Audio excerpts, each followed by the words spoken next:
Luis Hasa nuk është pjesë e miqësores që Napoli po luan me Arezon. Ky fakt shton zërat që 22 vjeçari do të prezantohet te Frosinone në vazhdim. Hasa ishte për herë të fundit pjesë e Kararezës në Serin B, aty ku qëndroi huazuar dhe bëri mjaft mirë. Mesfushorin ndërkohë pritet të luajë në Serie A, por te Frosinone që ja doli të rikthehet në elitë.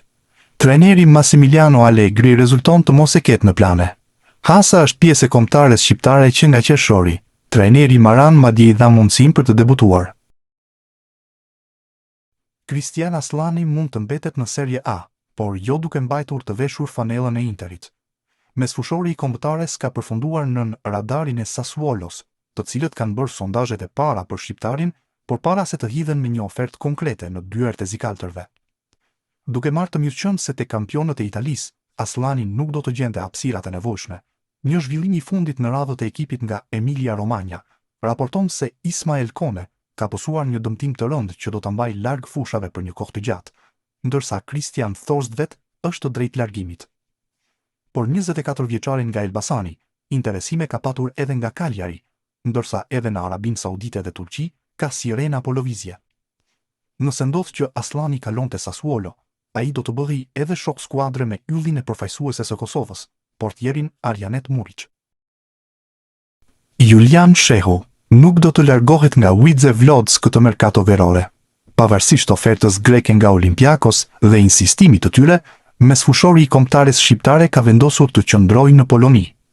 Është vetë klubi polak që ka njoftuar se 27 vjeçari do të jetë kapiteni i ekipit gjatë sezonit të ardhshëm. Një vlerësim i madh ky për mesfushorin që ka bërë mirë edhe me kombëtaren shqiptare, duke u kthyer në titullar absolut. Kujtojmë se Shehu rinovoi me ekipin polak në tetor të vitit 2025, ndërsa kontrata e tij përfundon në verën e vitit 2028, duke qenë e vështirë që të transferohet diku tjetër, pasi duhet të derdhen miliona.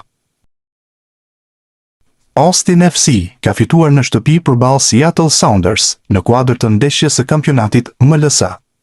Sfida e zhvilluar në stadiumin Q2 Stadium përfundoi me shifrat 3-1. Myrto Uzuni u shfaq protagonist në këtë ndeshje me fanellën e Austin FC. Sulmuesi 30 vjeçar shënoi golin e dytë për të tijet në minutën e 86 të sfidës, çka e afroi skuadrën me fitoren. Ky është goli i parë për Uzunin, që pas rikthimit nga ndeshjet miqësore me kombëtaren shqiptare. Një tjetër paraqitje pozitive për Beratasin në SBA.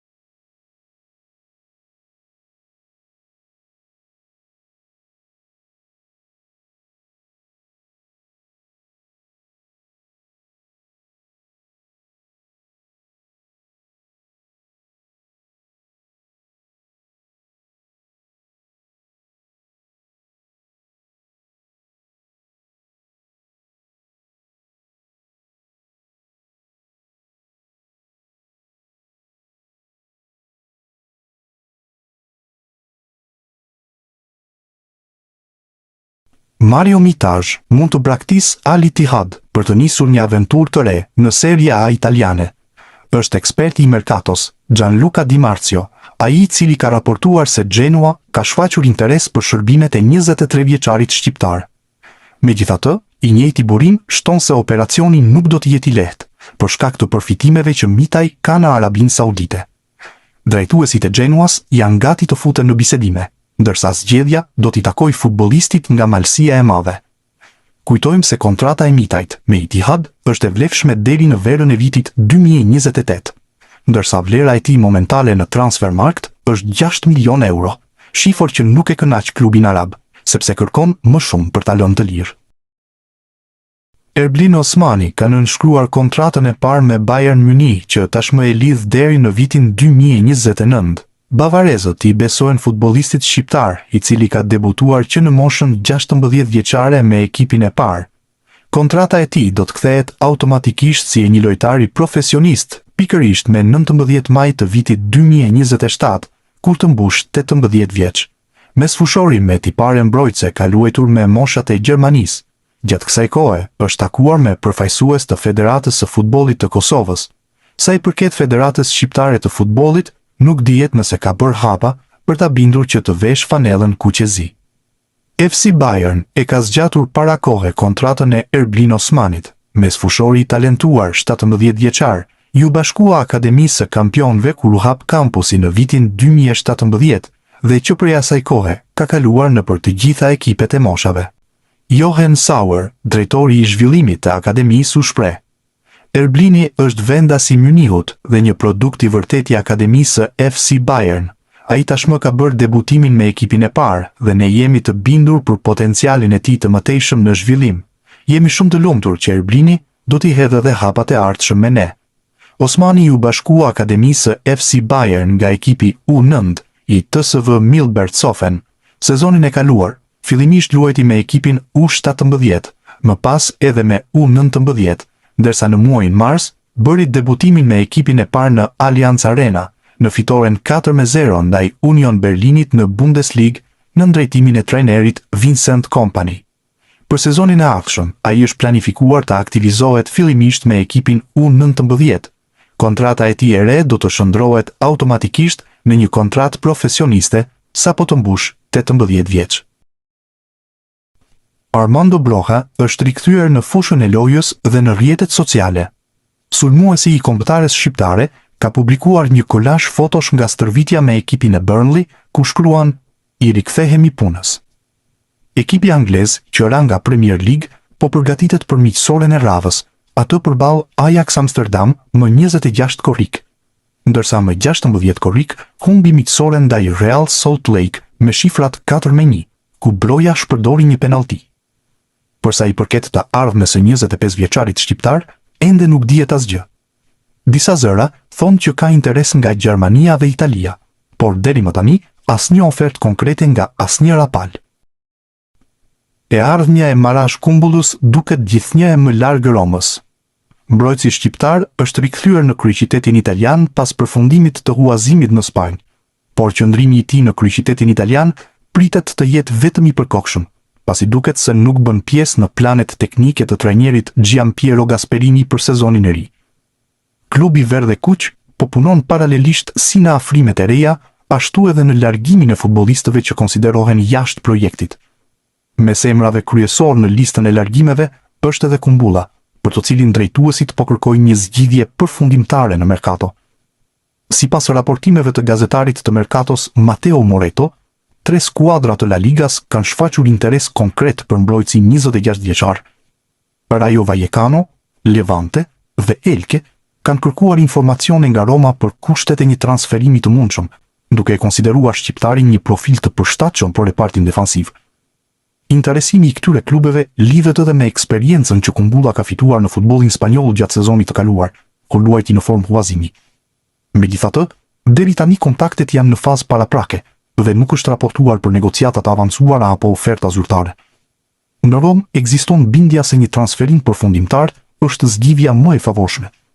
Kontrata e Kumbullës me klubin Verdhe Kuq skadon në verën e vitit 2028, por drejtuesit synojnë të realizojnë të ardhura nga shitja e tij gjatë kësaj vere. Një huazim tjetër do të afronte futbollistin me vitin e fundit të kontratës, duke ulur mundësinë që Roma të përfitojë financiarisht nga largimi i tij. Mbrojtësi shqiptar është rikthyer në qendrën stërvitore të Trigorias dhe po zhvillon përgatitjet me skuadrën, por nuk konsiderohet pjesë e grupit kryesor mbi të cilin Gasperini po ndërton projektin e ri. Sipas mediave italiane, ai është përfshirë në listën e futbollistëve që pritet të largohen dhe nuk do të ketë rol në ndeshjet miqësore të fazës përgatitore. Largimi i tij do t'i shërbente edhe strategjisë së Romës për të krijuar një thesar nga shitjet e futbollistëve jashtë planeve, me qëllim financimin e afrimeve të reja gjatë merkatos verore. Përveç Kumbullës, në listën e largimeve ndodhen edhe emra të tjerë, si Salahedine, Pagano, Cherubini dhe Vasquez. Pavarësisht se e ardhmja e tij duket larg Romës, vetë Marash Kumbulla vazhdon të stërvitet me skuadrën në Trigoria, në pritje të zhvillimeve në merkato. Në intervistat e dhëna gjatë ditëve të fundit, mbrojtësi shqiptar ka shprehur disa herë dëshirën për të qëndruar te Roma dhe për të fituar një mundësi për të treguar vlerat e tij me fanellën verdhe kuqe. Edhe këtë verë, dëshira e lojtarit mbetet të punojë në drejtimin e Gianpiero Gasperinit dhe të provojë të bindë stafin teknik. Megjithatë, Situata aktuale tregon se prioriteti i klubit është gjetja e një destinacioni të ri për mbrojtësin shqiptar. Interesi i Rayo Vallecanos, Levantes dhe Elkes mund t'i ofrojë kumbullës mundësinë për të vijuar karrierën në La Liga, kampionat ku ka fituar tashmë eksperiencë dhe ku profili i tij vazhdon të vlerësohet nga disa skuadra. Erej Manash mbetet një nga pikat kryesore të Sivasporit në prag të sezonit të ri. Sulmuesi shqiptar është rikthyer në stërvitje normalisht me skuadrën turke, e cila pret që ai të udhëheqë repartin ofensiv edhe gjatë sezonit të ri. Sipas mediave turke, stafi teknik e konsideron Manajn ardhmën kryesore në sulm dhe po punon që ai të arrijë formën optimale përpara nisjes së kampionatit. Futbollisti 29 vjeçar po zhvillon normalisht fazën përgatitore, duke ndjekur një program intensiv, fizik dhe taktik, dhe duket se ka lënë pas dëmtimin e rëndë që pat pësuar në muajin shkurt, dëmtim që e la jashtë për rreth 5 muaj. Te Sivaspor besojnë se kontributi i Manajt do të jetë vendimtar për objektivat e skuadrës në sezonin e ri. Klubi pret që sulmuesi shqiptar të mbajë peshën e golave dhe të jetë një nga lojtarët më të rëndësishëm në repartin ofensiv. Paralelisht me përgatitjet në fushë, drejtuesit e klubit vijojnë të punojnë edhe në merkato për të plotësuar organikën, ndërsa stafi teknik synon ta ketë skuadrën në nivelin e duhur fizik dhe taktik për startin e kampionatit.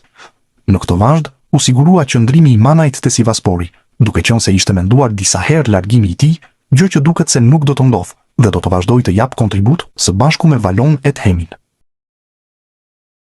Henrik Mkhitaryan foli nga Gjermania, ku Interi po zhvillon fazën përgatitore. Mesfushori me eksperiencë u ndal edhe te Kristian Aslani, i cili pritet të shitet nga Zikalterit. 37 vjeçari tregoi vlerësimin e tij për mesfushorin shqiptar. Madje shtoi që qëndrimi i Aslanit, Stanković dhe Masolinit do të jetë ndihmë. Përveç rikthimit të Aslanit, në mesfush ka edhe disa fytyra të reja, si Stanković dhe Masolini. Çfarë mund të na thuash për ta? Më ka bërë shumë përshtypje cilësia e Masolinit.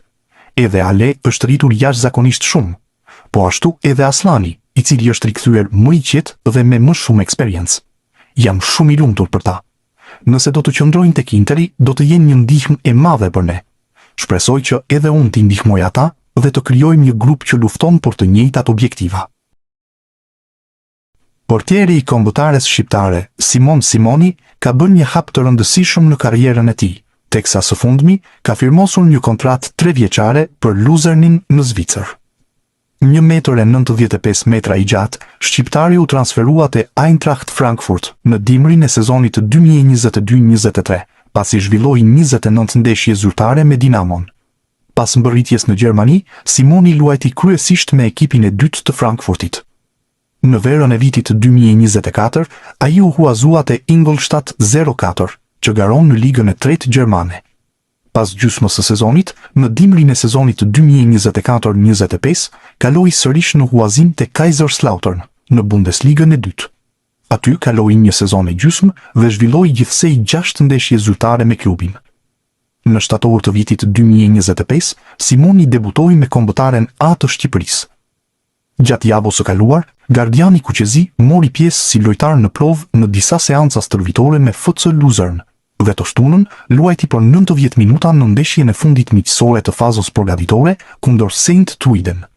Paraqitja e tij bindi drejtuesit e Luzernit për t'i ofruar kontratë 3 vjeçare.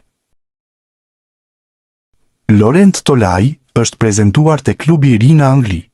Bomberi shqiptar ka ndjekur hapat e Anis Mehmetit dhe i është bashkuar te Bristol City. Klubi i Championship i ka paguar 5 milion euro Plymouth për shërbimet e 24 vjeçarit. Rikujtojmë që në 3 edicionet e fundit, Tolaj ka shënuar plot 58 gola, ndërsa ka asistuar edhe 30 të tjerë në League 2 dhe League 1. Edicionin e fundit e mbylli me Plymouth në League 1, që është ndryshe kategoria e tretë për nga rëndësia në Angli. Tolaj, deri tani, është aktivizuar vetëm me moshat e Zvicrës. Sulmuesi i kombëtares shqiptare, Giacomo Vrioni, duket se është shndërruar në një bomber te skuadra e re e Wolfsberger, tek e cila u transferua në këtë merkato vere.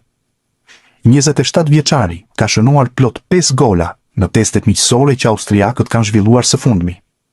Vrioni e nisi me dopjet në miqësore ndaj Admirës, që përfundoi 8-2, për të vijuar po me dopjet në triumfin 6-1 ndaj Kapfenberger, teksa ditën e sotme gjeti sërish rrugën e rjetës në miqësore ndaj Atos Velden, ku skuadra e shqiptarit fitoi 0-4, ndërkohë që Vrjomi shënoi golin e parë në minutën e 10. Vlen të theksohet fakti se 27 vjeçari u transferua në datën 1 korrik nga radhët e Cezenës drejt Wolfsberger. Kjo është aventura e tij e dytë në futbollin austriak, pas asaj me Tirol në sezonin 2021-2022.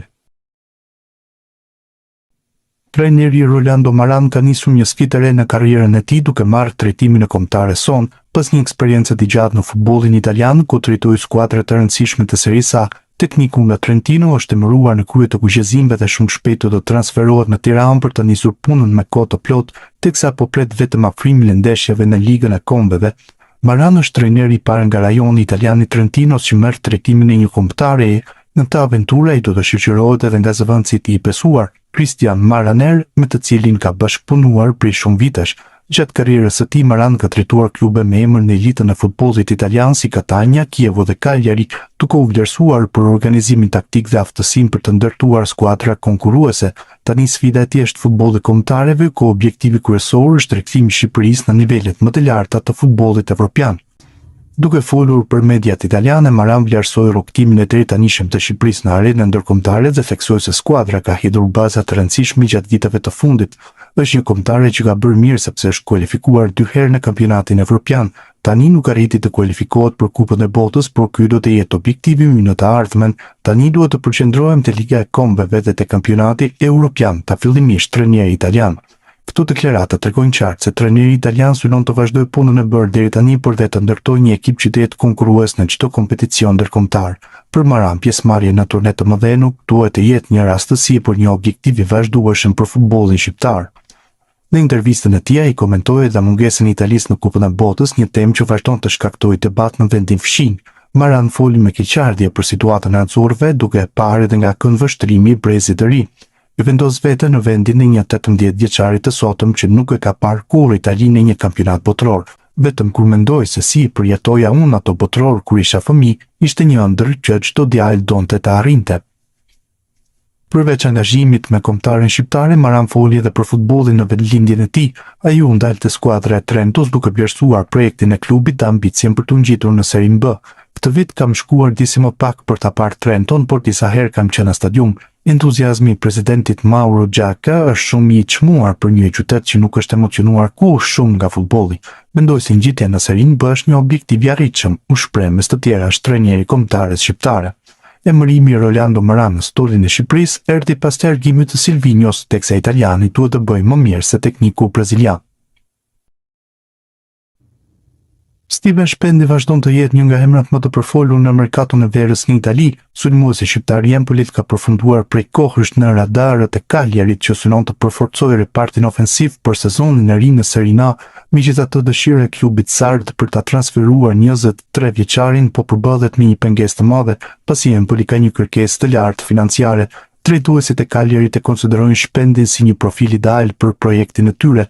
Për më tepër, situata fizike e Andrea Belottit ka shtyrë klubin të kërkojë një sulmues që mund të garantojë vazhdimsi dhe efikasitet përpara portës. Megjithatë, negociatat me Empoli nuk pritet të jenë as pak të lehta. Klubi toskan e konsideron Shpendin një nga asetet më të rëndësishme të skuadrës dhe nuk ka ndërmend të bëjë ulje në çmim.